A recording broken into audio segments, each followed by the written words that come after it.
Bismillahirrahmanirrahim. Alhamdulillah wassalatu wassalamu ala Rasulillah wa ala alihi wa ashabihi wa mawala mabad. Anak-anakku yang berbahagia, kita sampai di pelajaran yang keempat, yaitu berdakwah kepada tauhid. Jadi diharapkan setelah belajar ini kalian faham tentang keutamaan dakwah. Lalu kalian bersemangat untuk berdakwah yang mengajak kepada tauhid. Nah, anak-anakku yang berbahagia, dakwah itu adalah kewajiban setelah kita berilmu dan mengamalkan ilmu. Ya. Maka tidak cukup ya orang itu sekedar berilmu, tahu, dia sudah mengamalkan, dan dia tidak peduli dengan orang lain. Dia harus ajak orang lain kepada ilmu dan amal yang sudah kita ketahui dan kita amalkan. Nah, perintah berdakwah disebutkan oleh Allah di surat An-Nahl ayat 125 ya. Ud'u ila sabili rabbika bil hikmati wal mau'izatil hasanati wajadilhum billati hiya ahsan.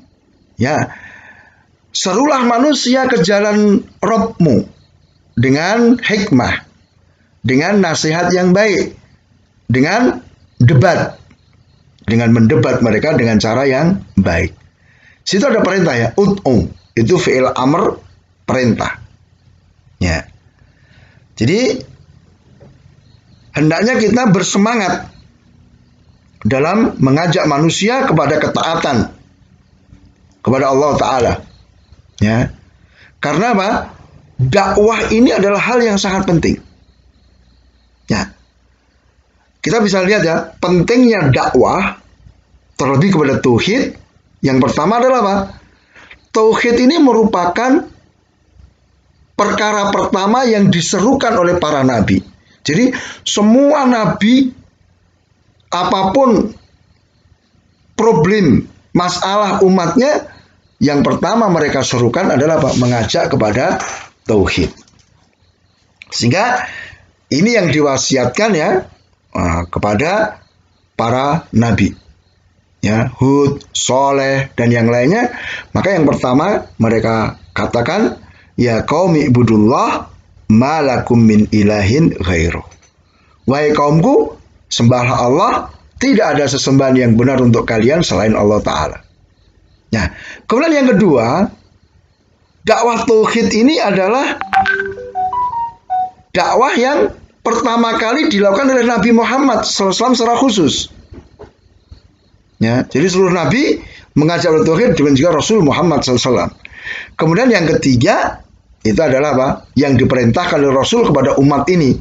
Ya, beliau ketika mengutus Mu'ad bin Jabal radhiyallahu anhu ke Yaman, beliau pesan bahwa yang pertama hendaknya engkau serukan pada mereka itu adalah apa?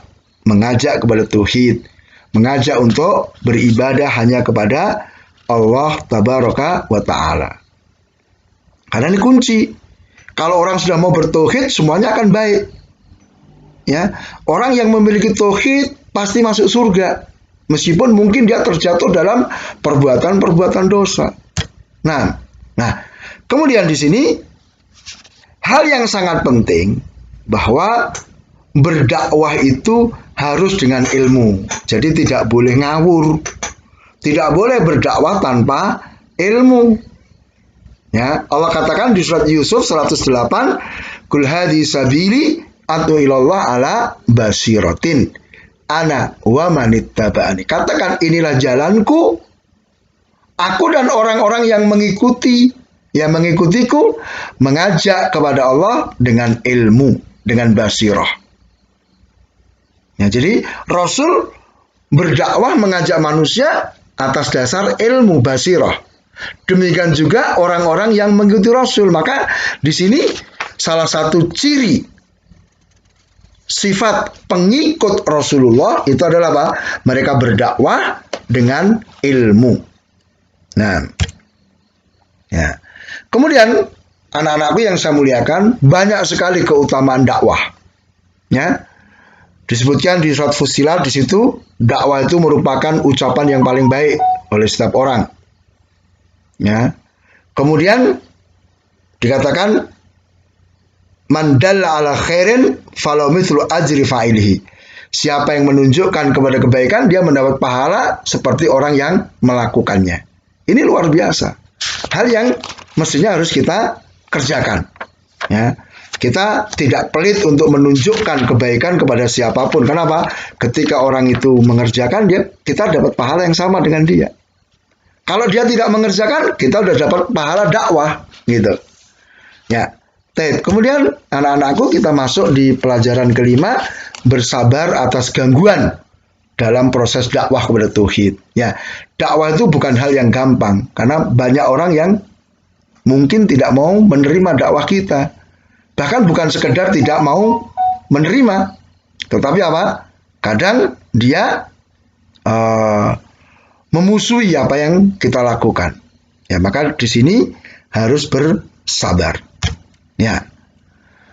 Jadi Allah katakan wasbir wa ma sabruka illa billah. Bersabarlah engkau wahai Muhammad dan kesabaranmu itu semata-mata dengan Allah Ta'ala. Jadi kita tidak akan bisa sabar tanpa pertolongan Allah. Maka hendaknya kita berdoa minta kesabaran. Kemudian sabar itu juga merupakan sifat para nabi, khususnya ulul azmi. Ya. Fasbir kama sabara ulul azmi minar rusul. Bersabarlah engkau wahai Rasul SAW, sebagaimana telah bersabar ulul azmi dari kalangan para rasul. Sebagaimana sabarnya Ibrahim, sabarnya Musa, sabarnya Isa, ya. Nah, sabarnya Nuh, itu. Kemudian dakwah ini akan mendatangkan hasil yang sangat besar, ya, pahala yang luar biasa. Ya, Allah katakan sesungguhnya hanya orang-orang yang bersabar yang disebutkan pahala tanpa batas. Kemudian dakwah itu juga menjadi sebab datangnya petunjuk bagi manusia. Ya. Nah, maka hendaknya sekali lagi kita betul-betul ya semangat dalam dakwah. Kemudian apa? Ya kita bersabar menghadapi gangguan-gangguan. Maka hendaknya kita lihat apa yang menimpa kita dari gangguan manusia itu belum ada apa-apanya dibanding apa yang dialami oleh para rasul alaihi wassalatu wassalam. Ya. Kemudian di pembahasan berikutnya anak-anakku kita akan membahas surat Al-Asr. Di situ Allah terangkan tentang siapa orang yang beruntung dan siapa orang yang merugi. Ya, pada asalnya manusia itu semua dalam keadaan merugi. Innal insana lafi khusr. Ya. Kemudian dikecualikan orang-orang yang tidak merugi itu adalah orang-orang yang memiliki 4 sifat. Yaitu orang yang beriman kepada Allah, orang yang mengerjakan amal saleh, orang yang saling menasihati dalam kebenaran, orang yang menasihati dalam kesabaran. Ya. Maka di sini hendaknya masing-masing kita semangat belajar untuk bisa memiliki iman kepada Allah Ta'ala dengan keimanan yang benar. Semangat beramal, mengerjakan apa yang sudah kita ketahui. Ya. Kemudian kita berdakwah, menasihati dalam kebenaran. Kita bersabar dalam menghadapi semua kesulitan ketika kita beriman, beramal, dan berdakwah.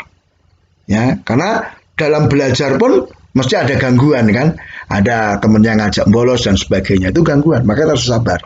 Ya, demikian juga dalam beramal, lebih-lebih dalam dakwah.